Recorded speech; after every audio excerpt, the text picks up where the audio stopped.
dad truly believed that this glass could be something. Space for years. Okay, I'm not. $4,000. $4,000, that's probably my... From a killer ride to something straight out of Star Trek. Welcome back, Pawn Squad. Get ready to explore the shady side of the pawn world as we uncover 5 super rare illegal items encountered on Hardcore Pawn. Another day at the pawn shop, and you never know what surprises will walk through that door. Today we've got Seth bringing in something that's blowing everyone's mind, and boy is he in for a shock.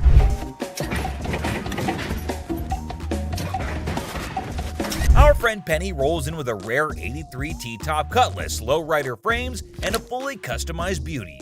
Whoa, whoa, whoa! This is the stuff dreams are made of. These babies are like finding a needle in a haystack these days, and you can see Seth's eyes light up with excitement. Easy there, Seth, don't get too carried away. We see all types of old cars come through the store. Does it do the 4-wheel hop? It could if you wanted it to. This amazing car is decked out with 4 switches and can hop up to 72 inches in the front. And guess what? If you're up for it, it can even do a 4-wheel hop.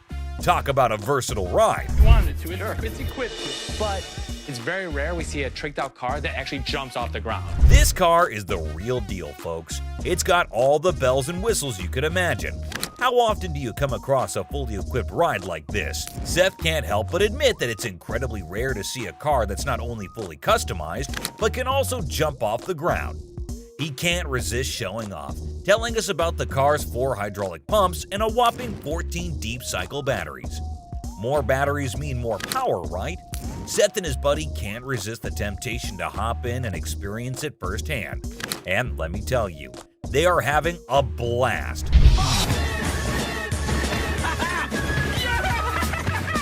Now, Seth really wants this car, but he wants it at the right price. Penny, on the other hand, is hoping to fetch $12,000 for it. Will Seth bite the bullet and make the deal? Well, here's the twist. How about $4,000. Seth is only willing to dish out $4,000 for it. Whoa, talk about a huge drop. You can see the disappointment on Penny's face. He explains that he spent $4,000 just on the paint job alone. After some negotiation, Penny agrees to settle for $10,000. But Seth tries to push it further, offering $7,000. You know he wants it. everything? It's very rare we see a tricked out car that actually jumps off the ground. Penny, being the wise guy he is, doesn't take the deal. In the end, they part ways on good terms. Well, folks, let's hope Penny finds another buyer who's willing to meet his price for this fully customized car. It's always a thrill to see unique items like this in the pawn shop, and who knows what will come through those doors next. Stay tuned for more pawn shop adventures, but here comes another gem-filled day at Les's Pawn Shop. It's a waste of time, Dad. You'll see. We have a woman who's brought in some stones she discovered at her late grandmother's house. Her goal? To gather enough cash to cover her dear grandma's funeral expenses. Poor thing, she's not quite sure about the value of these stones and is expecting to receive a modest sum for them. Younger. How much did you want for these? Anything would help, like $50 or $100. Enter Ashley, who wants to assist but has serious doubts about the authenticity of these gems. On the other hand, Les is a big softy who sees potential in these stones and wants to help the woman out. What? It's a waste of time. This could be custom jewelry. Yeah, it could be, but I think some of these are... Now, Ashley isn't on board with Les's plan. Talk about family drama. She's doing her best to convince Les that this is a complete waste of time. But Les has something up his sleeve. He's arranged for a gem expert to come in and assess whether the stones are genuine or not. And let me tell you, what unfolds next is nothing short of astonishing. Brace yourselves, folks. Holy... Oh my God. These stones turn out to be the real deal. Crystal's life is about to take a major turn. All the stones, except for one, turn out to be plain old glass. But that one stone, oh boy, it's a game changer. It's a rare Burmese ruby worth a whopping $10,000. Les's hunch was spot on, and boy does it pay off. So we'll be able to give you $10,000. Crystal can hardly believe her luck. She's ecstatic and still pinching herself to make sure it's real. And you know what? Les deserves a round of applause for his intuition and faith in those stones. Well done, Les. It just goes to show that sometimes you can stumble upon hidden treasures in the most unexpected places. Crystal's journey from uncertainty to a life-changing discovery is a testament to the unpredictable nature of the pawnshop world. Who knows what other surprises await us in the future? Stay tuned, folks, because the adventure at Les's Pawnshop is far from over. Hold on to your seats because this next guy is about to unleash some of the rarest goodies on the market. 5, 6. Brace yourselves, space geeks, because this is gonna blow your mind. So this guy rolls up with a bunch of crates, and let me tell you, the anticipation is real. Got a couple things. I have some Star Trek things, and I also have things from NASA. He's got some seriously cool stuff from the Star Trek universe, and even NASA. I mean, come on, that's pretty awesome. It's clear that this dude is a space enthusiast through and through, and his collection is off the charts. Honestly, it's a total flex. Like seriously, you gotta take a look at this thing. This is all the kind of stuff that you're into. Now, here's the kicker. Ashley confesses that she and her brother aren't exactly die-hard Star Trek fans. But guess what? Every time they get anything Star Trek related in their shop, it flies off the shelves. I'm not a Trekkie girl. My brother's not a Trekkie guy. But when we get Star Trek stuff in here, it flies off. Talk about a lucky break, huh? This guy managed to gather all these valuable items from various Star Trek conventions across the country, thanks to his gig as a truck driver. Talk about dedication to the cause. But wait, it gets even better. He pulls out this kit from Paramount Studios, which is a seriously impressive piece in his collection. To give to radio station to run ads for the show. It's an authentic set that was sent to a TV executive when Deep Space Nine first hit the screens. Now that's some next level stuff right there. You can't help but appreciate the sheer coolness of it all. Here's the catch though. All this awesomeness comes at a price, and Seth, our shop owner, is taken aback by the asking price. This was $1,000? Yes. Wow. $1,000? Yes. Why? Why is that so Because much it's money? custom built and it all lights up and works.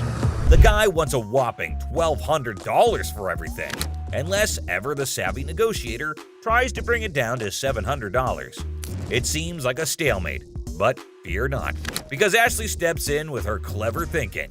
After some intense back and forth, Ashley manages to strike a deal. 7, 800.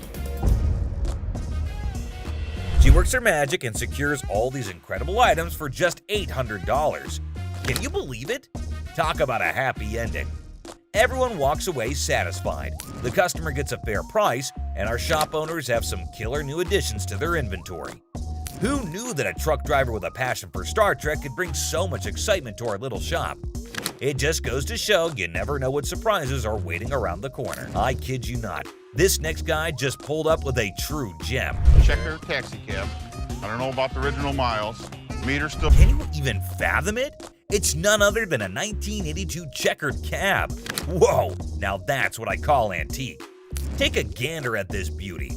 It's in remarkable condition. It's evident that the owner showered this car with lots of love and care. Kudos to him. Did you call for a cab? Did you call for a cab? Now, hold on to your hats because there's more to this story. Our daring duo, Les and Seth, decided to peek under the hood. Lo and behold, their jaws dropped. Look at that thing purr. Don't you lose money because you get there quicker? And it all goes... The engine looks splendid, almost brand new. How cool is that? But wait, there's a fascinating tidbit about this cab. Back in the day, they used to write the rates right on the taxi door itself. Talk about genius. This way, the rates were fixed, making it easier to attract customers. It's a shame we don't see this kind of thoughtful detail nowadays. The door. Did you see the rates on the door? Yeah, I did. The shut up one is one I like. And guess what? This car enthusiast doesn't just have one of these incredible cabs, but a whopping total of 4. 4, my friends! And out of all his prized possessions, he decided to part ways with one and sell it to this very pawn shop. As long as the price is right and it's in good condition, we can make a profit. Boy, oh boy, Les and Seth should count their lucky stars. Now brace yourselves for the asking price. This customer is seeking a jaw-dropping $10,000. Can you believe it? Les, being the inquisitive one, questions the reason behind such a hefty sum for what seems to be a mere antique car. Sensibly, Seth suggests that the customer take the car for a spin, just to ensure everything is running smoothly. Perhaps then they'll be able to negotiate a fair price. Good thinking, Seth.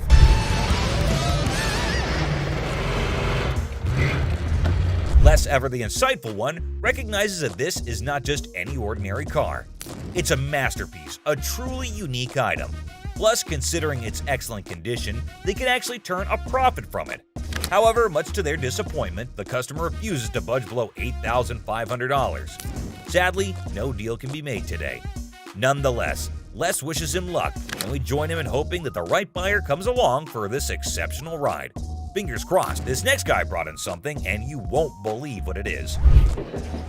You want 950?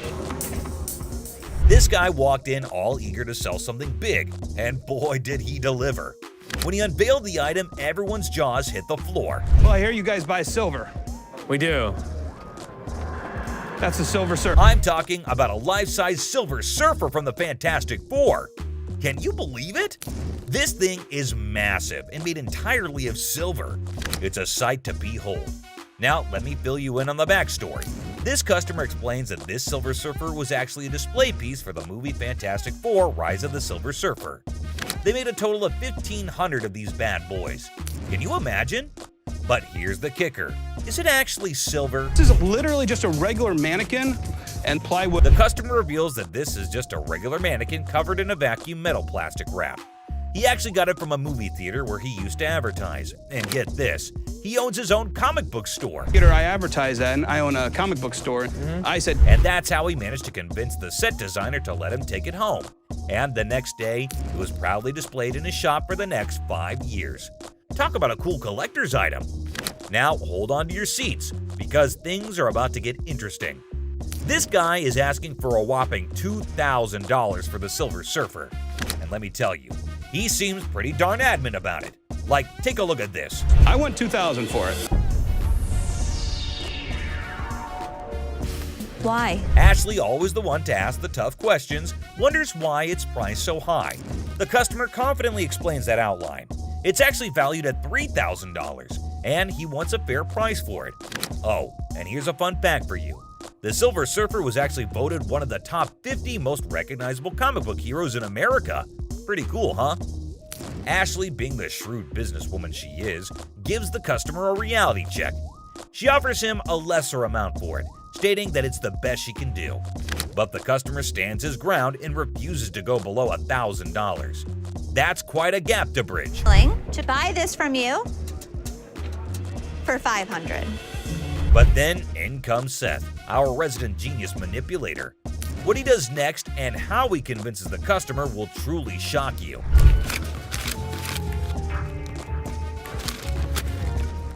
Yes, did you see that? He slyly takes out the money, slaps it on the desk right in front of the customer, and presents him with a take it or leave it offer of $900. The tension is palpable. What do you think this man will do? Take it or leave it. It's clear that he's holding out for a higher price. Hey, sometimes you gotta stick to your guns. Well, after giving it some serious thought, the customer ultimately did decide this. It's a pleasure. We're gonna go surfing on home. See you later. And walked away from the deal. But wait, there's more. You think Les will let him walk away like this? Les has something up his sleeve, and he does this. Where I want it. If you're gonna walk for $50, you're gonna pack it back up, you're gonna take it back. Well, after mulling it over, the customer finally caved in and agreed to Les's offer. That's the kind of influence Les has, folks. Somehow, people just can't resist his charm. Now, with everyone on the same page, they can all happily move forward. It's smooth sailing from here on out. And that concludes our thrilling journey through 5 super rare illegal items on Hardcore Pawn. Which of these were your favorite? Let us know in the comments below. And if you enjoyed this video, don't forget to hit that like button and subscribe for more action. Until next time, peace out. Anything can happen on Pawn Stars, from crazy fights to unbelievable bargains. But these are the times things got out of hand. Kicking off with this episode, which is sure to give you quite a jolt. Hey, how's it going? The episode just starts with a casual conversation between Rick and an old man. But look what he's got. Yes, my friends, you just laid eyes on an 1884 Colt that was used in the Wyoming Range War, also known as the Johnson County War. Goes with it. There's nothing like a good book after a good shooting. That's what I always say. And not to forget the book that comes with it. I mean, you've got to keep the rare flock together. Rick, as usual, begins his quiz. Asked a whole lot of questions before investing his money into something that a normal person would have bought in a heartbeat. So how exactly did you get the gun? My father got this from the great-great-granddaughter of Fred Koch. Are these many questions ever asked while I go to sell something antique? Maybe. How would I know? I've just gone to the shops to buy something, never to sell anything. But wait, it seems like he practiced it the whole night, answered all the questions like a pro. That man did better than the rest of us would do in our lives. Tough college times. Wait, what did my eyes just witness? Rick narrating the whole Wyoming Range War story. Basically, large cattle barons feuding with really small cattle ranchers. The small guys were stealing cattle. It felt like a whole history lesson to me. I must say, Rick does have some insane knowledge about antiques. The way he narrated the whole thing was nothing less than an informative history class. Not gonna lie. Moving further, we see Rick's intelligence as he checked all the details provided on the document just like a professional would. This is a 45 caliber. This is a 45 caliber. It's a 5.5-inch barrel. That's a 5.5-inch barrel. With this line, when you throw on a personal story that actually ties a cowboy to a gun, that's the kind of thing collectors love. I can see he clearly knows how to hit the proper note. But when you throw in a personal story that actually ties a cowboy to a gun, that's the kind of thing collectors love. Without a second thought, the man quoted $55,000 for the gun. What do you think? Are Rick and the old man on the same page? Well, for you to know that, you have to continue watching. I'd like $55,000. $55,000? And obviously, before getting such a huge amount out of his pocket, he wanted a second opinion on the matter, for which he called an expert. Get someone down here, he'll tell me if it actually belonged to this guy. To be honest, I really don't get it. How can one identify if it's original or fake by just looking at some words written on a piece of paper? Anyway, who am I to say anything? What we have here, it's really hard to make that connection. Some facts were served right there. Like clearly, who else if not Rick would know more than for how much something like that goes in his shop. And you know, Pawn Stars is all about who bargains best to make the most profit. So let's see who gets to cut the cake tonight. And just when he thought things couldn't get crazier, Rick dropped the price and set his bet to $1,500. And all that effort went to waste right in front of your eyes.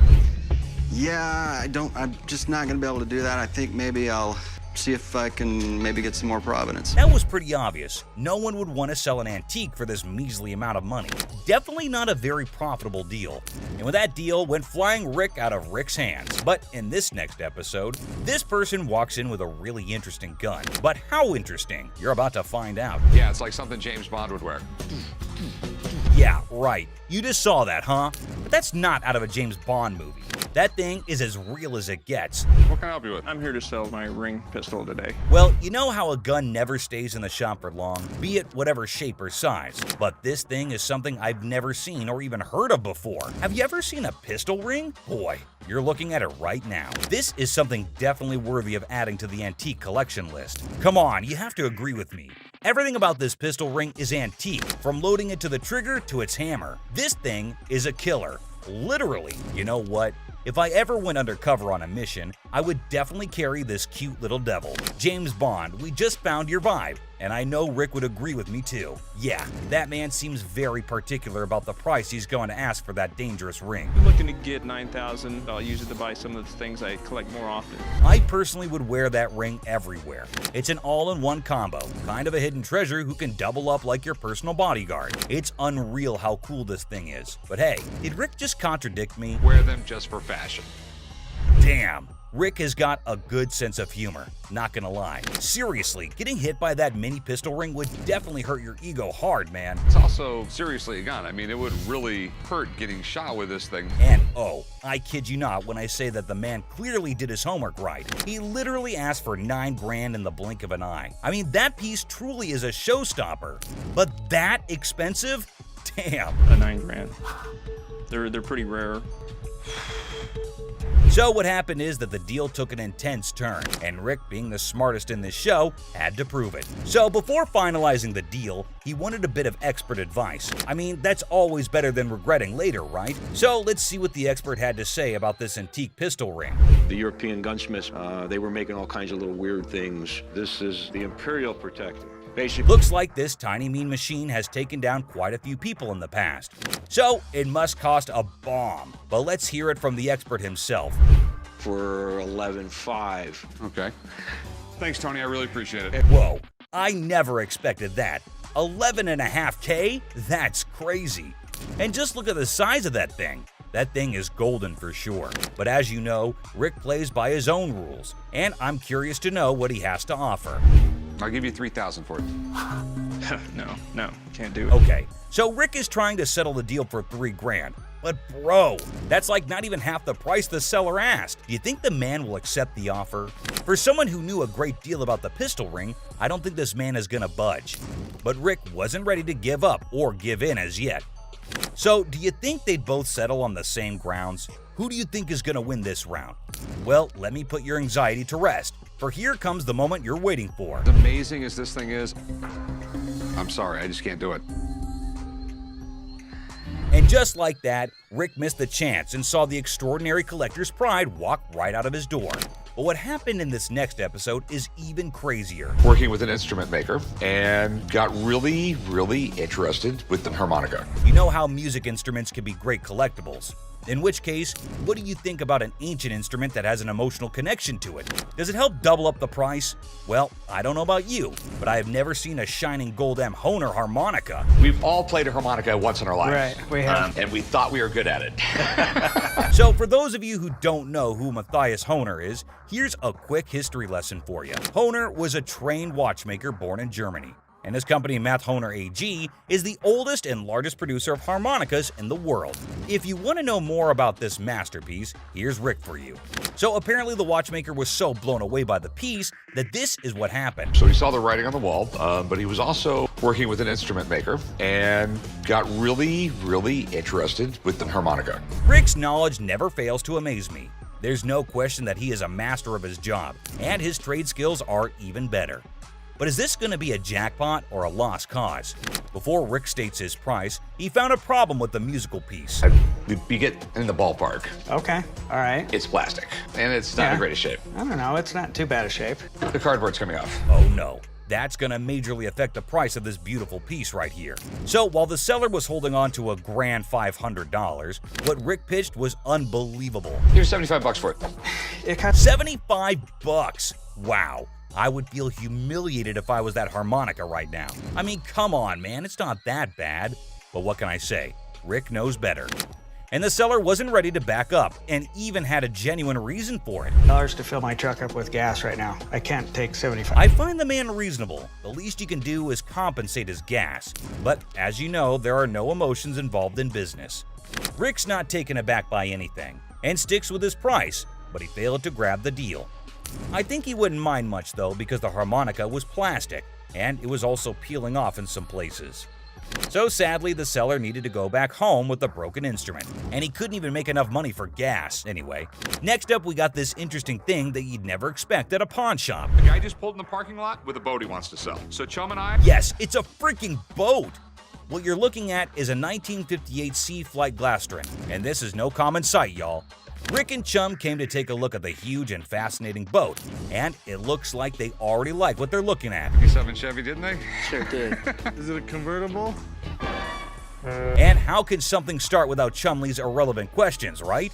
Like always, he was more worried about the boat being convertible or not. Well, Chum, you definitely cannot expect everything to be fancy, okay? Despite that, I can't help but love Chumley's confidence. Meanwhile, the seller has made up his mind to demand a hefty $10,500 for the boat. Let's hope he can make just as much from the master of negotiation. And this time, the item in question was a timeless beauty, created in 1958, standing tall, defying the effects of time. Whoever maintained it surely did it with the utmost care and dedication.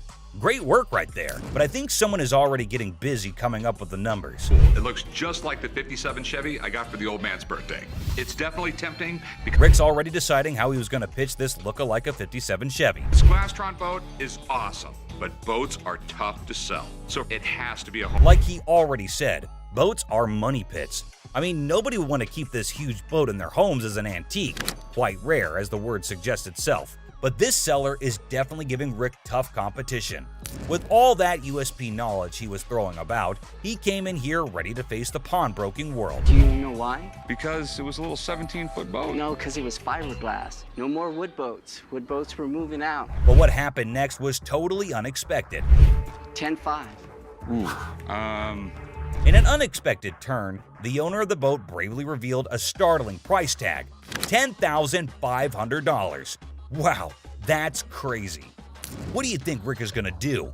Will he buy it or break it? I don't even want to make you an offer. There's too much work that's got to be done for me to make anything. Did you see that? Rick didn't even make an attempt to convince the donor to accept a lesser price. But that's exactly what the show is all about, expecting the unexpected. But you cannot miss this museum piece that just made its entry into the shop today. A man brought in an ancient coin, a portrait of Julius Caesar from the month before he was assassinated. Well, I have a coin here. It's a portrait coin of Julius Caesar from the month before he got assassinated. But before that, quick history lesson. Did you know Caesar was the first living person to be depicted on Roman currency? Back then, this honor was only reserved for the gods, so you can imagine Caesar's position in the society. So you know that having him on a coin is quite exclusive, and any historical coin collector would be yearning to get their hands on this coin. Would do what was necessary to preserve the Republic. Okay, and no matter what he did in office, Rick was taken in by the intriguing offer, and his sincerity came through, creating a favorable environment for a possible deal. Rick, though, sticks to his strategy since he was logical. As you know, the man is a smart specialist who always seeks professional advice before taking major action. But let's see what the price on offer is. how much were you looking to get out of it? I want $4,400, please. Okay. I like this man's confidence and how he's so adamant about the asking price, exactly the way it should be. The style is correct. Everything is right. Okay. It's perfectly genuine. The expert's analysis is giving us a ray of hope with each passing second. So let's see what the experts have to say. $1,500. Retail? Retail. Wait, what was that? $1,500? Are you kidding me? I thought that coin was a big deal. But what just happened? It's ridiculous. I mean, sometimes you can never explain how things turn out to be in the pawn world. Just like this episode where a man walked in claiming to have a 1951 Yankees team signed ball. 1951 Yankees team signed baseball. For those who may not know, the New York Yankees of the 1940s and 1950s were the most dominant team in baseball history. They won 10 World Series titles only between 1947 and 1962. Including their 5 consecutive World Series victories from the 1949 to 1953 season. However, things have now taken a turn, and the glory remains in history. Coming back to the item in concern, the seller also claimed that the ball had the signatures of around 22 to 23 Yankee players from around that time, and out of all of them, it had the signatures of Joe DiMaggio and Mickey Mantle. Had about 22, 23 signatures on The year 1951 holds a special place in baseball history, as it was Joe DiMaggio's final season and Mickey Mantle's first.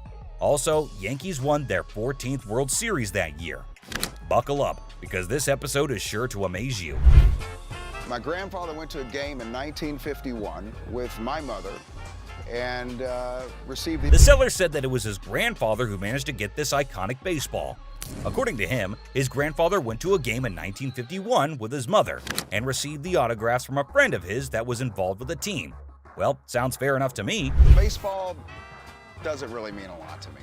It's got some family heritage, but it's a baseball.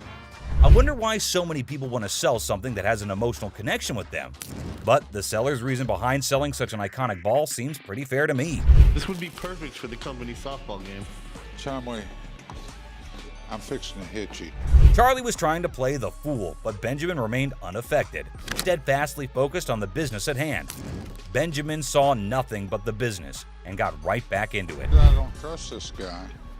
I don't trust nobody, especially when they're trying to sell me. Benjamin, I can feel you totally. It's not like we don't trust anybody, but it's always better to be sure when there's a ton of money involved. No doubt the expert had to be called in. I do believe that this is a genuine 1951 Yankees baseball. Whoa, it looks like there's some good news for the man, and we might see some bills going out of the shop. But wait, don't be sure. You never know when the deal goes south. I think $3,000 is a reasonable amount for the ball. With audacity that leaves me breathless, a staggering demand of $3,000 was quoted for the ball. And it's quite obvious as well. After all the authentication and the proof, anyone would ask for that kind of money. They fired about $800. But wait, what? Benjamin just quoted $800? That's it? No one would sell it for that much, Benjamin. But he was in this business before most of us, and I assume he'd know better. So these were some of the times deals got out of hand on Pawn Stars. So which one of these intrigued you the most? Let us know in the comments down below. And don't forget to subscribe for more such videos. And I'll see you in the next one. Until next time, guys. You looking at, mother? Get the off me. Hey, what the you look? I need my $20. $100.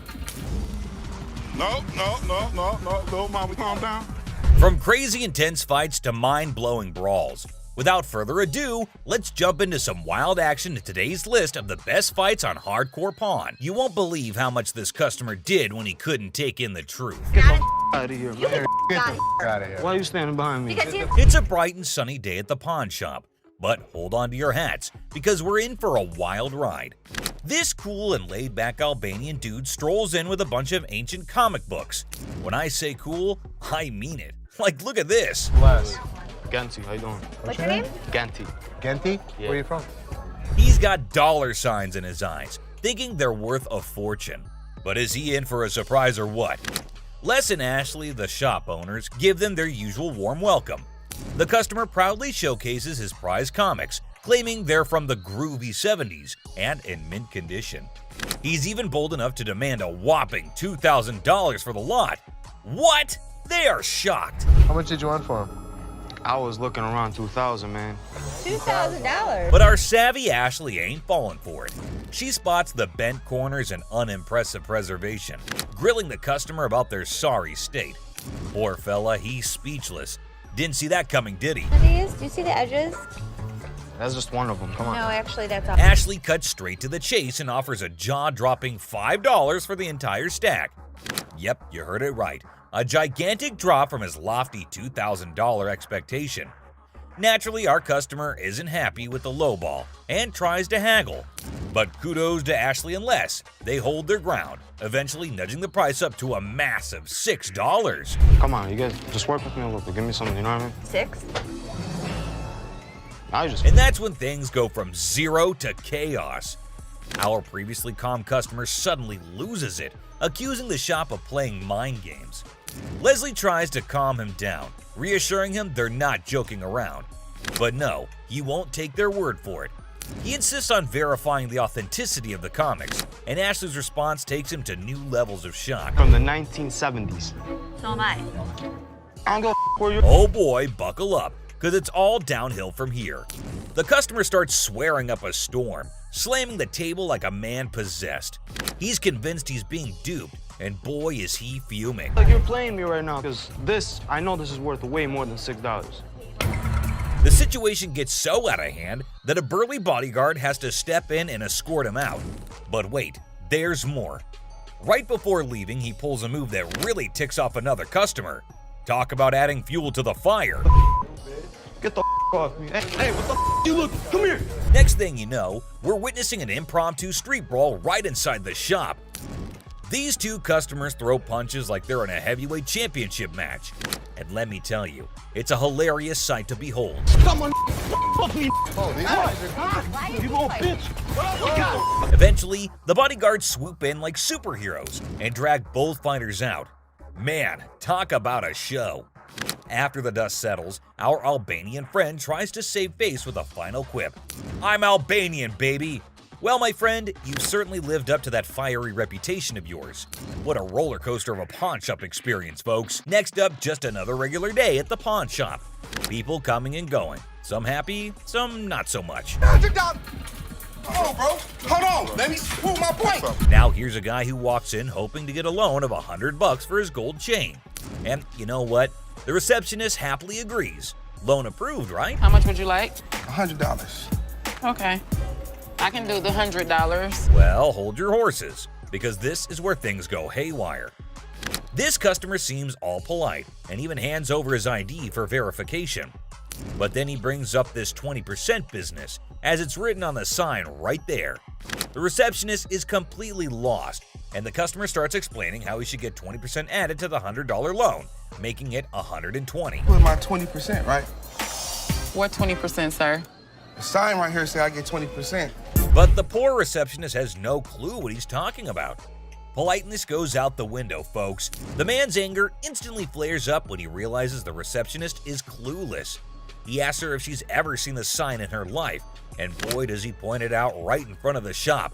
Talk about intense. Sir, I don't know what you're talking about. Is you serious? Yes, sir. Ma'am, you ain't never seen the sign? Now, this angry customer won't let it go.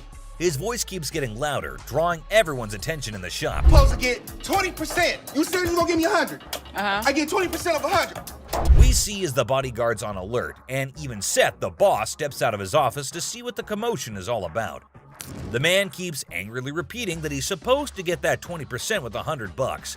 When the receptionist refuses to budge, he demands to see the manager. Seth steps up and asks the customer to read the sign again. He patiently explains what it actually means. At another pawn shop, bring me in the ticket, and when you take it out of that pawn shop, I'll give you 20. But does our furious customer listen? No way. He's sticking to his guns, dead set on his demands. He even goes back and snatches the sign to show it to the receptionist and Seth. You can practically feel the tension, folks. If Seth wasn't behind that glass, this guy might have thrown a punch. Clearly, he's not thinking straight. That's when the bodyguard steps in and takes the sign away from him. Hey, straight up, my man. Let this go. Let this go. 20%. The angry customer doesn't even give Seth a chance to explain. Oh boy, talk about rage blinding a person. This irate customer keeps shouting in the shop, demanding his 20%, hoping someone will back him up. Sir. Why? Well, because you're false advertising. I guess you think You're not letting. But here's where things escalate. This customer challenges Seth to step out of his glass office and face him like a man. Whoa, the temperature's rising in here. But Seth's having none of it. He tells him to get out since he's causing a ruckus. And you know what happens next? He gets escorted out by the bodyguard. And get this, he tries to take the sign with him. I'm getting something out this, bro. I'm you down for this time, my man. I'm gonna chase you down. Gotta admit, that's a bit hilarious. But the bodyguard quickly snatches it back, and the customer keeps cursing as he leaves the shop. But wait, there's more. To show his anger, this guy grabs a harmless plant and throws it on the ground. Huh, $20 worth right there, bitches. Oh, man. What did the plant do to him? Seriously, what did the plant ever do to you, man? And off he angrily storms away. It's never a dull day around here, is it? This next lady has real poor luck, but it does not excuse her behavior. Wait, man. The door's right there. Have a good day. Because you got a big dude, you think you hot? So this lady storms into the store demanding her stuff back, which happens to be just 2 TVs. The receptionist asks her for some ID and tickets as proof, but this lady is completely clueless. I need your ID or the tickets. My what? She doesn't have any of those things, and here comes the shocker. Her boyfriend pawned off her belongings. Can you believe it? Now she wants them back, and it's a pretty messed up situation to be honest. She explains to the receptionist that she can't provide the required documents because her no-good boyfriend isn't even around anymore. He left her high and dry. Ouch, that's gotta hurt. Now Ashley, who overhears the whole thing, initially sympathizes with this poor girl. But hold up, that sympathy doesn't last for long, and for good reason. I feel terrible for her, but I can't help her without her ticket. This customer suddenly loses her mind, like all the anger in the world has consumed her. And guess what she does next? Brace yourselves, people. She starts yelling and banging on the glass window, demanding her precious TV. Don't bang on my window! Seriously, that's not how you get things done. Even if someone is trying to help you, no one will tolerate that kind of behavior. Ashley, understandably furious, tells her to back off. The situation gets so heated that Ashley has to step out of the room to confront this unruly customer. And guess what? This lady has the audacity to threaten Ashley. Well, Ashley isn't one to back down, so she tells her to get the heck out of the shop. This customer is beyond crazy, I tell you. It seems like she had a truckload of problems even before she set foot in the store. What? I dare you. Now, the bodyguard steps in to escort her out, but oh boy, this girl goes on a rampage. She knocks over everything in her path, completely enraged. Come on, girl, you seriously need to chill out. Bye! What? I can't leave! Finally, they manage to get her out of the shop, but you won't believe what happens next. Unlike the previous guy who threw a plant, this woman tries not once, not twice, but 3 freaking times to break back into the store. I mean, seriously, woman, get a grip on yourself. This is just embarrassing for everyone involved. But damn it, we're not your local psychologist neither. Even the bodyguard has had enough at this point, and he can only imagine what kind of crazy exchange must have taken place. Man, oh man, what a wild scene that must have been. This next guy is the most polite guy you'll see. But things take an interesting turn. I'm trying to help you solve your What you issue. mean? What you mean? Well, folks, let me tell you about this wild encounter that went down, starting with a seemingly innocent greeting. Hey, how are you? I'm good. How are you? Well, actually, I'm not doing so good. Little did anyone know trouble was brewing. You see, this poor customer was feeling down because his dear grandma had passed away.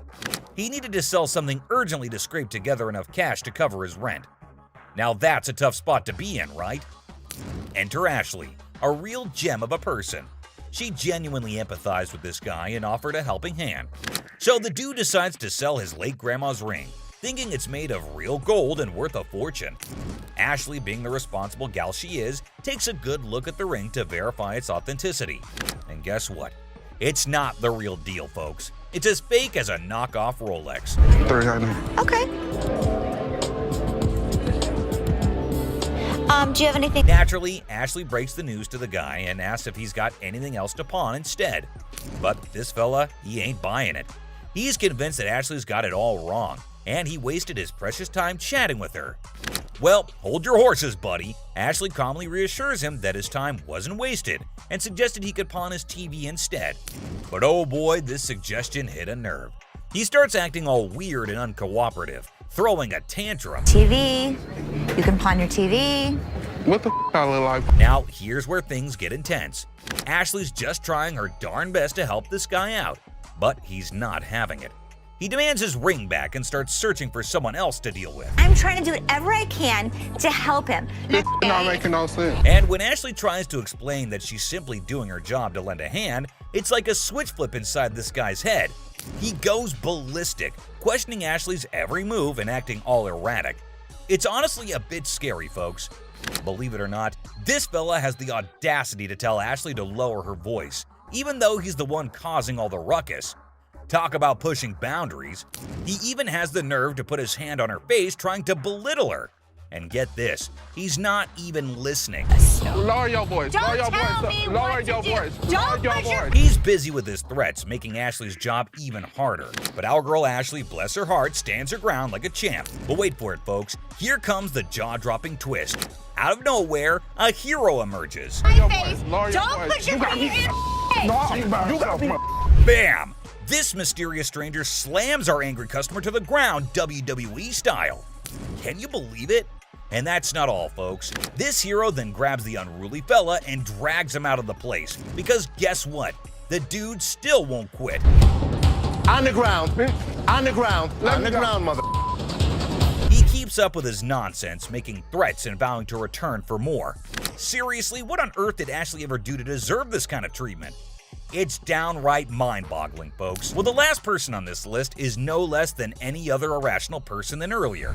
If the item was worth the money, I would give her money, but he was a loudmouth. It's just another ordinary day at the shop when this woman walks in, hoping to make some quick cash by selling her jewelry. Pretty common scenario, right? How you doing? I'm good. Trying to find this here. Well, here's the twist. It's also quite common for people to claim that their jewelry is real, when in fact, it's not. But it all depends on how they react when they find out the truth. Now, this particular woman already seems a bit agitated as she approaches the counter to sell her rose gold earrings. Les, the shopkeeper, takes a look at the earrings and bluntly informs her that the color is not real. Surprise, surprise. I can feel you. Okay, so what's up? They're not real. The woman didn't see that coming. Les goes on to explain why the color is faded, indicating that the earrings are not made of real gold. Now, you'd expect her to accept the reality and move on, right? Nope, not this lady. Instead, she comes up with a lame response like, well, duh, that's because it's rose gold. Seriously? I mean, it's common knowledge that when the color starts fading on real gold, it's a clear sign that it's not genuine. But this woman insists it's two-tone rose gold, while Les insists it's just some base metal. They were just base metal. It's not gold. Base metal is going to turn colors when you put chemicals on it. Come on, lady, listen to the expert here instead of getting all rude. The fact is, base metal changes colors, not real gold. It's pretty clear that this woman just wants some money and has the audacity to demand $200 for those earrings. And as if being rude wasn't enough, she starts hurling abuse at poor Les. That real rose gold earrings, man, I need $200 right now. What the is the... Talk about being confused and disrespected. I can't blame Les for not taking that kind of nonsense. So the bodyguard steps in to escort the woman out of the shop. But guess what? She keeps insisting that she wants her money and even asks the bodyguard to check the earrings again. Seriously, lady, drop it already.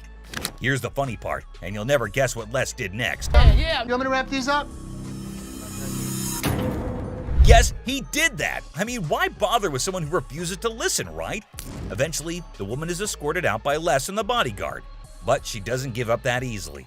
She actually tries to break into the shop not once, not twice, but 3 times. I can't help but feel secondhand embarrassment for her. It's like witnessing pure insanity. He's out. In conclusion, this woman's behavior was out of line. Instead of accepting the truth and moving on, she chose to be rude, abusive, and persistent. It's a good thing Les and the bodyguard stood their ground and didn't let her disrupt the shop. Let's hope she learns a lesson from this and thinks twice before causing such a scene in the future. So, which one of these fights shocked you the most? Let us know in the comments below. If you enjoyed this video, hit that like button and subscribe for more action. See you on the next one, guys. That's my bitch. That's who I've been screaming for. Where's the manager? That's liar. Why'd you take my ring? I'm sorry. From Ashley shutting down disrespectful customers to Rich clapping back like a boss, these are the most angry moments on Hardcore Pawn. One thing is for sure, all the people that walked into that door were full of rage, which is exactly why you're going to enjoy this ride till the end. Let's kick this off with this customer who left their manners and respect at the door. Damn, I guess I'm on this motherfucker, boy. Ooh. Damn, ain't this mother. Excuse me, what do you think you're doing? Well, that is exactly what everyone at the pawn shop was thinking when they saw this customer, who seemed to have walked in with absolutely no decency or anything even close to it. How hard is it to remember basic courtesy and respect when entering a store, huh? I mean, come on! We're all trying to coexist in this space, right? It's not rocket science to treat others with kindness and consideration. But no, this person seemed to have completely forgotten those essential values and decided to bring a bad attitude to the table. Let me lay on this mother. Let's see. Was this table? So what? Oh my gosh, it's seriously disgusting to watch, you know? I mean, why would he even randomly roll up into a store and straight up lie on a table, pulling off all those messed up moves? Like, was he high as a kite or just a totally ill-mannered brat? And to make matters worse, he kept making everyone around him super uncomfortable. Just slapping the table like it's some kind of sick beat and making these loud, disturbing noises that were totally cringeworthy. It's like, can he not read the room and realize he's killing the vibe for everyone? Seriously, someone needs to step up and shut down his obnoxious behavior ASAP.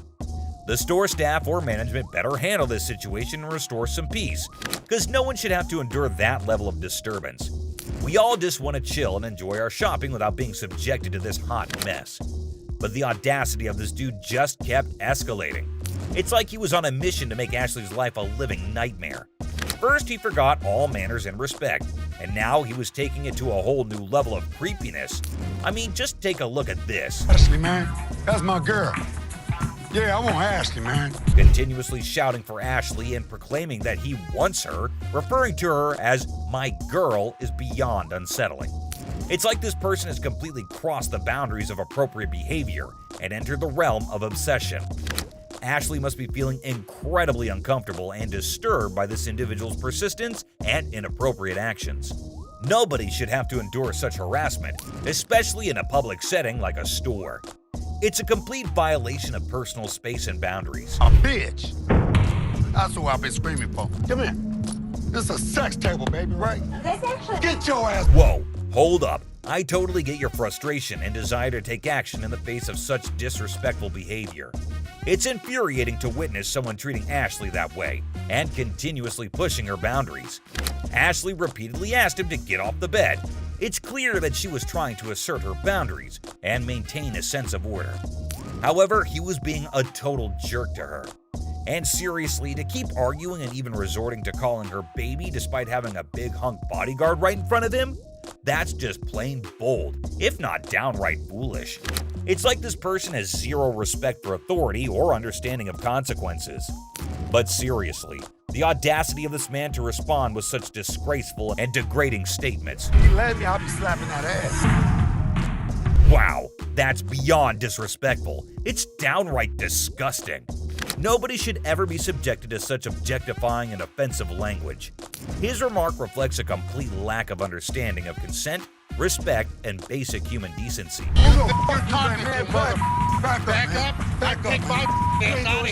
Yeah, that's what you face when you trouble the owner's daughter so much.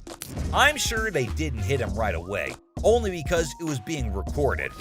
I swear to God, Les turned blood red in anger and held the man by his collar to show him the way out. Get your hands off me. Really or what? We go back, disrespecting my daughter like that. Time to get out. Oh my goodness, the audacity of that man is absolutely mind-boggling. To openly utter such vulgar and disrespectful remarks in front of Les is beyond comprehension. It's utterly revolting and completely unacceptable. Fortunately, it seems like the tides turned swiftly, and he finally realized the gravity of his despicable actions. Perhaps he must have seen the imminent danger of facing severe consequences for his repulsive behavior. It's a relief that he had the sense to put a stop to his outrageous bullshit before things escalated further. Yeah, man. You understand that? I got you. Don't with my kid. I'm sorry. Don't with my kid. Sorry, Les. I'm sorry. It's moments like these that remind us of the importance of standing up against such inappropriate behavior and creating a safe environment for everyone. It's disheartening to hear that the man continued his offensive behavior even outside.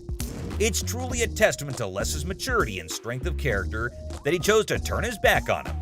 Sometimes, in the face of relentless negativity and impulses, the best response is to rise above and not let it affect our own well-being. As they say, dogs always gonna bark anyways. Those who thrive on spreading negativity and engaging in disrespectful behavior are often seeking attention or trying to provoke a reaction. By choosing to ignore him, Les demonstrated his resilience and refused to be dragged into his toxic cycle. This isn't the only time Ashley faced such abuse. This one woman went way out of her line, screaming and verbally abusing Ashley. Who's over you, ma'am? Me. It's somebody that's over you going to give me $500. No, not talking to me. This woman came in all generous and sweet, wanting to pawn her apparent iPad in exchange for $500 to bail her man. That's a red flag right there, ma'am. Anyways, when Ashley asked her how she estimated $500 to be the value, she was fumbling and gave a very lame reason. Because this is a new gig. So I should get $500. Yes. She clearly had no idea what it was. Don't worry, I won't leave you hanging wondering the same. It is an Asus Transformer, not an iPad, and definitely not worth $500. And pawned items are sold at lower rates so that everyone has some profit. Ashley straight up returns it, but the customer gets pissed at this. She gets really loud and asks Ashley to get the manager. Funny, ma'am, she is the manager. She asks her to get someone above her because she needs that $500. To this, Ashley did the most savagely epic things of all times. She looked around with an air of confidence and said, "Me," asserting herself as the undeniable queen of the room. Oh boy, I bet that moment sent shockwaves through everyone's minds. It was a jaw-dropping, awe-inspiring move that showcased her unapologetic dominance. Talk about a mic drop moment. Ashley truly proved that she reigns supreme, leaving everyone in awe of her sheer badassery. So, I'm gonna ask you to leave. No! I'm not going down my work until you run me mine. Run me. First of all, her voice is bugging my ears so much. The rest of it is just her shouting how Ashley's a bitch, and kept cursing her while security shows her the way out. You don't know me! You don't know me! You do not know me! You threaten me? You're out. You're not. For the last time, good lord, someone please ask her to zip it. And I swear, my poor ears were begging for mercy. But you know what? Kudos to Ashley for taking charge and showing her the exit door. She didn't let anyone rain on her parade and swiftly dealt with the situation like a boss. The store probably let out a collective sigh of relief when she was gone. Dude, just picture the chaos that would go down if your wife found out that you're selling her ring for some sick bike parts. Like seriously, can you imagine? You'd better brace yourselves, cause those punches would be heading straight in your direction. No doubt about it. And there's this next customer who's legit stuck in that exact nightmare scenario. I kid you not. The way he's being treated here is absolutely brutal. It's like a horror show unfolding right before your eyes. Why'd you take my ring? You won't even believe the level of harshness this poor dude is enduring. Set it appraised, see how much it might be worth. Okay. I also wanted to know how much you guys would give me for her. Like as a pawn, then I paid. No way. That's one stunning piece for sure. But hold up. While Ashley was breaking down the pawn rules and laying out the options for getting the ring back, guess who decided to make an entrance? The original owner of the item, and trust me, she ain't looking too pleased about the whole situation. Talk about an unexpected twist, right? It's like the universe just decided to drop a bombshell right into the middle of this already intense moment. I can only imagine the mix of emotions and tension that must have filled the air at that very instant. Now, it's going to take some excellent smooth talking and problem-solving skills to navigate this sticky predicament. Let's hope Ashley can handle this unexpected twist like the boss she is and help ease the tension in the room. Why'd you take my ring? Get bike parts? No. No way, dude. You can practically feel the heat radiating from her furious gaze. And honestly, can you blame her? Imagine finding out that your partner was about to pawn your precious ring without even giving you a heads up. All for some silly bike parts. That's a recipe for disaster right there. The sheer disbelief and anger in her eyes must have been off the charts. It's like a volcano of emotions just waiting to erupt. I can almost hear her thoughts screaming, "How could you even think of doing something like that behind my back?" And let me tell you, that kind of betrayal cuts deep. It's a breach of trust that takes some serious mending. But hey, maybe there's a chance for redemption here. If this dude's got any sense left in him, he better step up and start doing some major damage control.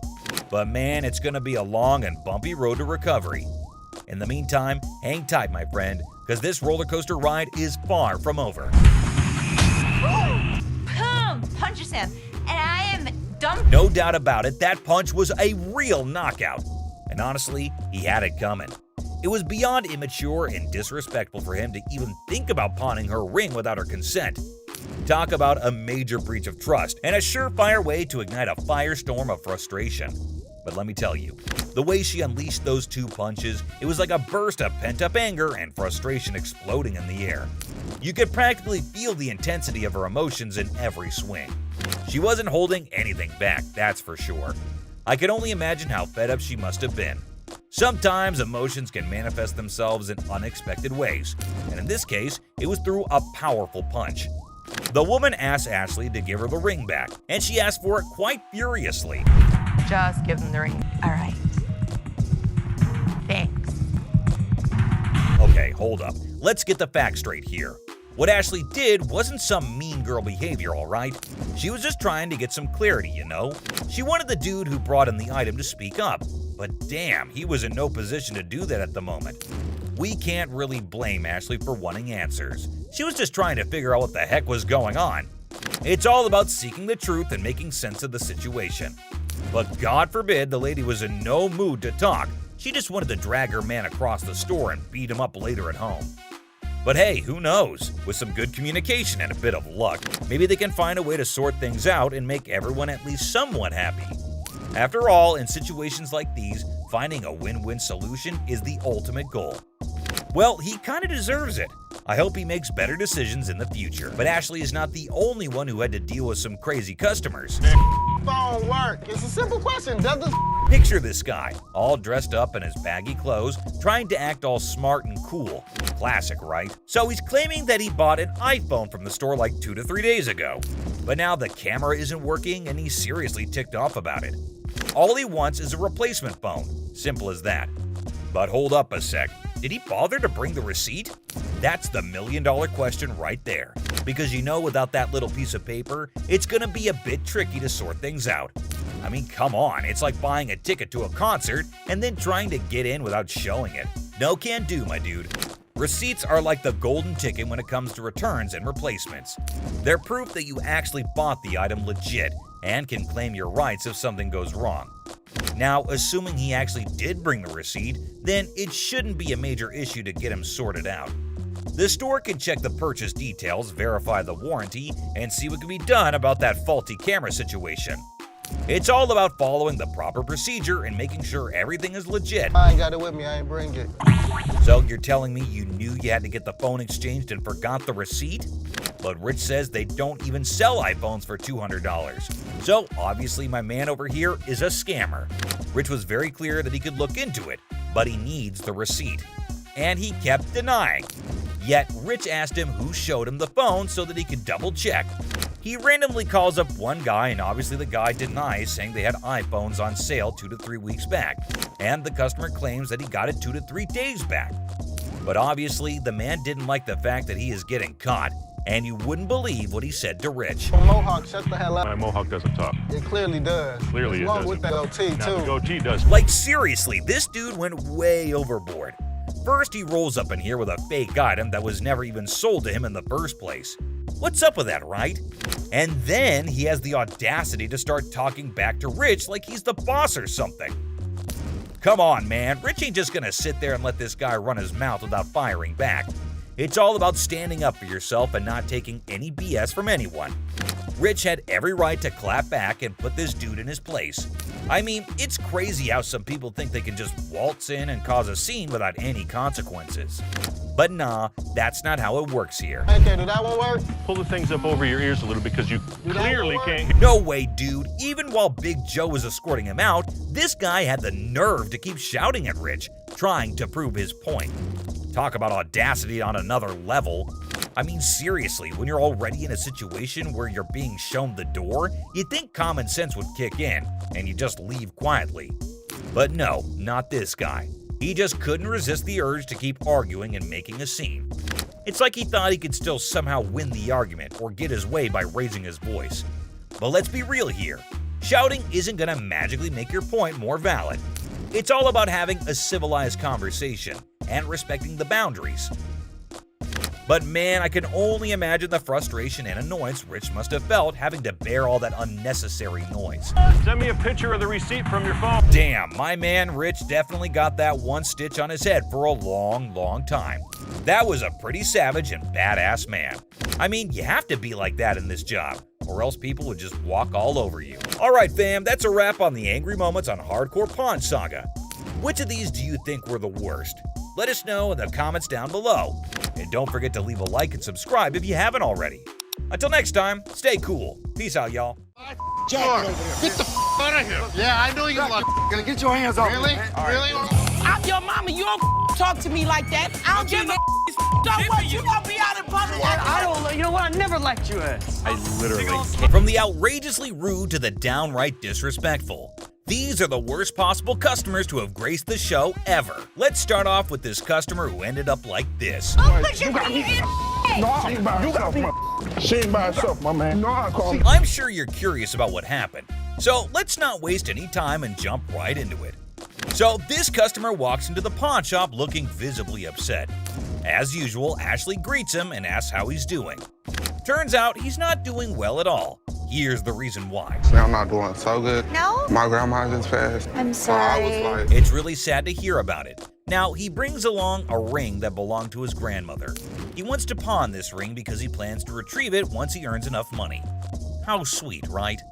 However, it turns out that the ring is fake, which surprises the customer. Now, this got me thinking, is he pretending or is he genuinely serious? It's hard to trust people these days, you know?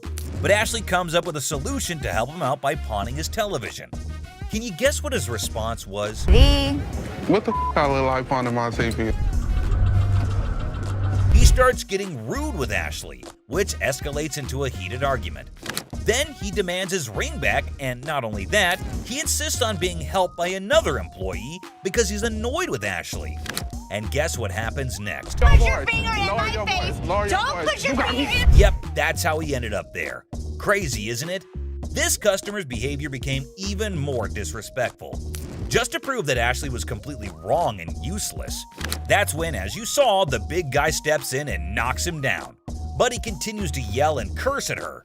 Eventually, Byron forcefully removes him from the shop. You got me up. No, let's go. Let me go. Let me go, man. Just when he thought everything had settled down, the customer goes ahead and threatens Ashley, saying he'll come back to get her. Oh dear, that's the biggest mistake he made since entering the shop. We all know what happens when someone messes with Ashley, right? Well, brace yourself and see it for yourself. On the ground. On the ground. On the ground. Dang, the customer was literally scared for his life. Next up, it was just another normal day at this famous pawn shop called American Jewelry and Loan, located right in the heart of Detroit, USA. And in walks a customer ready to pick a fight with anyone that is about to come his way. Yikes, that already sounds like inviting trouble, but let us see where this goes. This fake ass Suge Knight over here. Thank you very much. Put me out. Have a nice. He walks into the store, and you can already see the attitude on his face. He walks into the store and approaches Leslie, who is just back in the store from his surgery. He comes in with his Xbox and immediately tells Les that he needs to get as much money as he possibly can for it. Like, obviously, that is clearly what everyone is here for at the pawn shop. He knew that they probably get a lot of Xboxes anyway, so that does not set him apart from the rest of the regular customers. When Les asked what he needed it for, this guy had quite a story to tell. And it is definitely a full-fledged roller coaster. He reveals that he needs as much cash as possible, and it is all for his girlfriend. Why, you ask? Because she got locked up in jail and he had to bail her out. I bet nobody saw that coming. This dude walks in and starts spilling some seriously bizarre beans. Now, Les wasn't sure if this guy was pulling his leg or being dead serious. But being the champ he is, he decided to hear him out anyway. So, here's the deal. This customer claims that his girlfriend, who happens to be a dancer, got nabbed by the cops the other night. And get this, they're accusing her of being involved in, wait for it, prostitution. Yeah, you heard that right. But our friend here is absolutely convinced that there's no way in heck that his lady is mixed up in that kind of stuff. Or maybe, just maybe, he's living in denial. Tough spot to be in, huh? I don't know about you, but I'm itching to find out what happens next in this mind-boggling tale. Will the truth come out? Is this guy delusional or are the cops mistaken? And here's what they had to say to justify his beliefs. That's a lie. She's a really good girl. I love her. Okay. She cleans, she cooks. She's nice. Well, I do not know about you, but cooking and cleaning does not make anybody a saint in the slightest. And when it came to striking a deal, the guy said all he needed was $300, as if it was a small amount. And Les was clearly not here for his unreasonable demands. Take a look at his reaction. I need $300. I can go $80. Oh my God. I need $300. Immediately, this customer gets enraged and begins demanding $300 for his Xbox, as if he was in a position to mark the prices. Here is what went down at the pawn shop. $300, dog. You don't have to raise your voice at me. You. The customer then starts cussing at not only Leslie, but literally everyone in the shop just because he got annoyed at the price Les stated, which was $80, which is way far from a whopper of $300.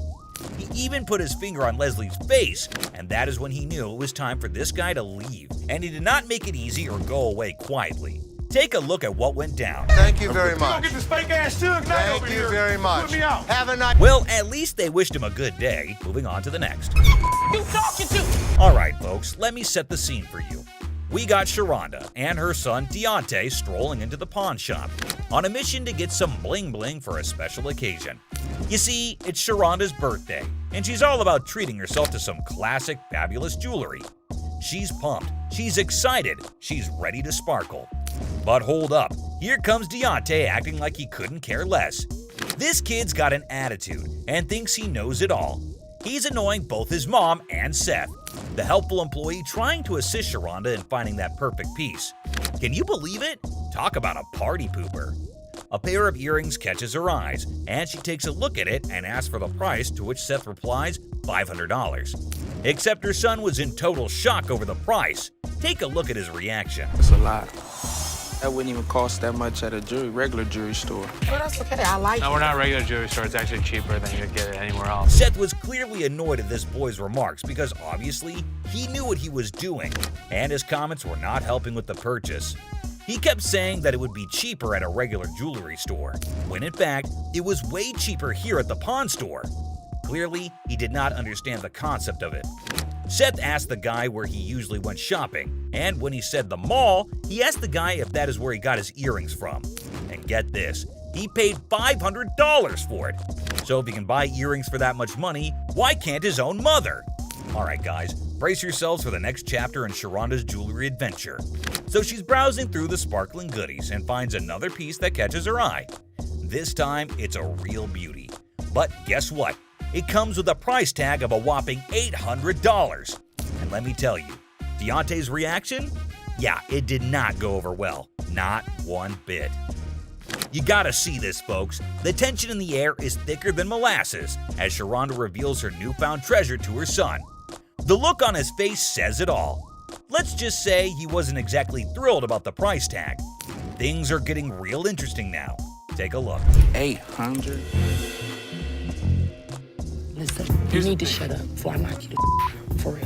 Sharonda finally loses her cool and tells her son to keep quiet because it is her birthday and she is allowed to pick out whatever she likes, and he definitely does not get any say in this.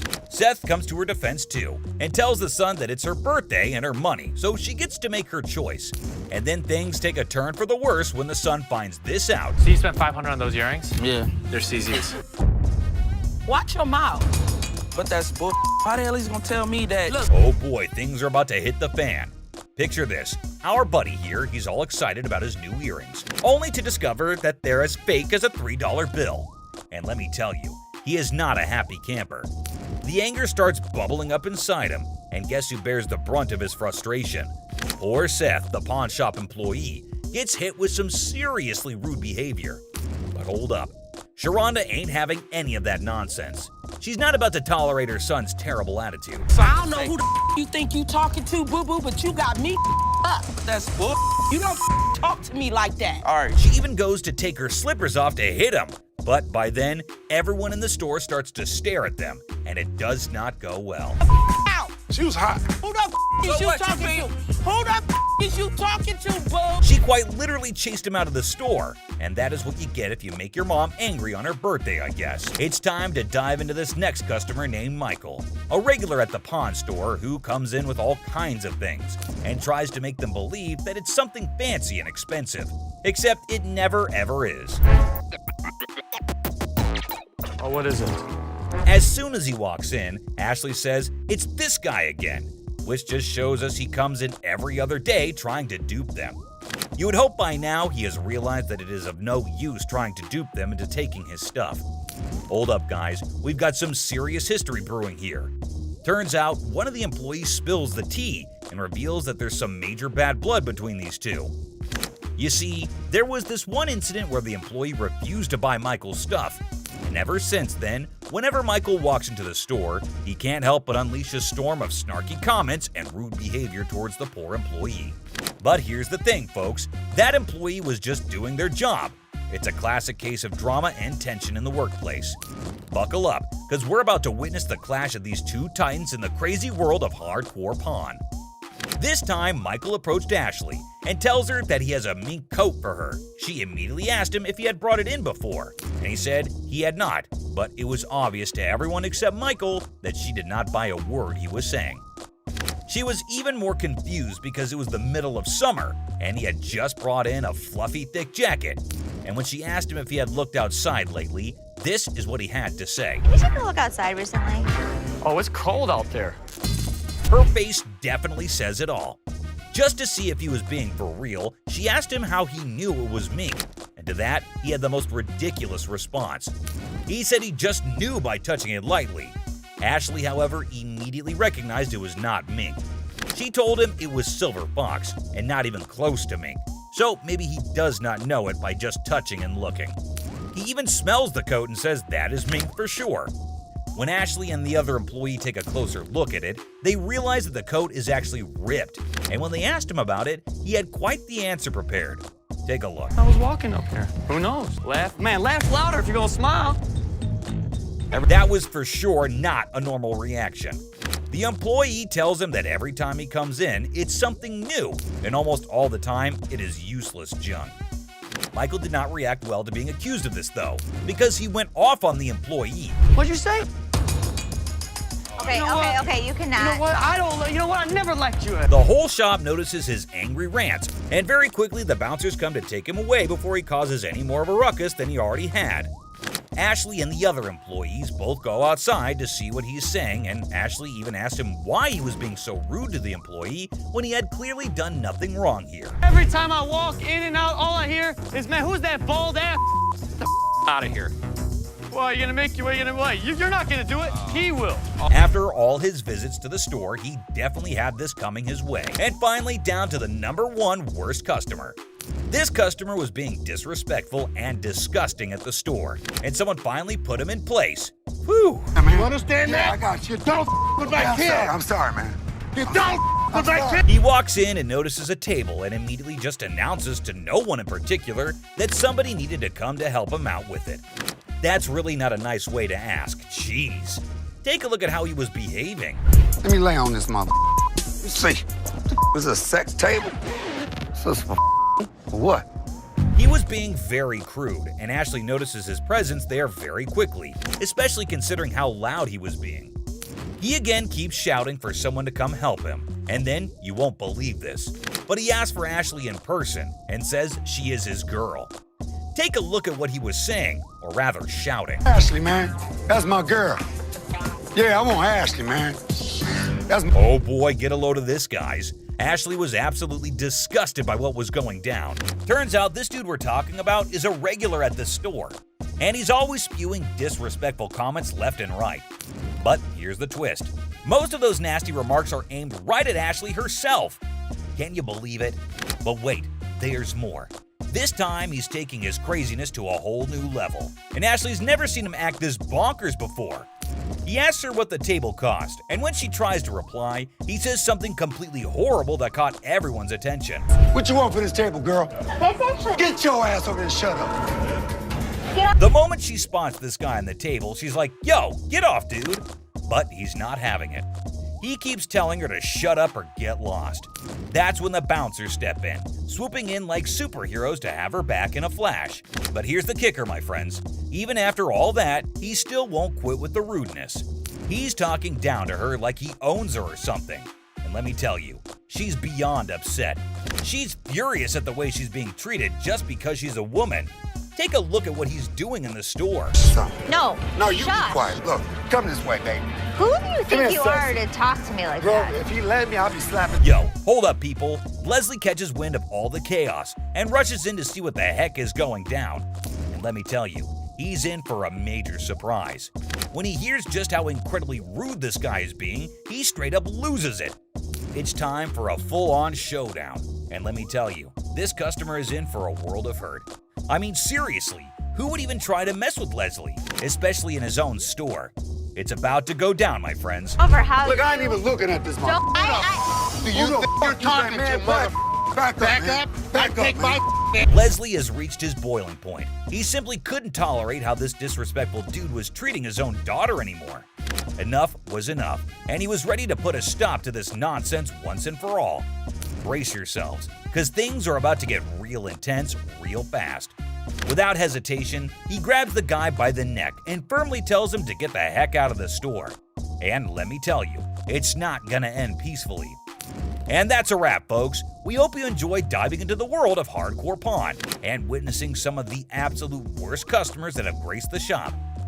If you want more jaw-dropping stories and crazy confrontations, be sure to hit that like and subscribe button, and stay tuned for more epic episodes. Until next time, guys.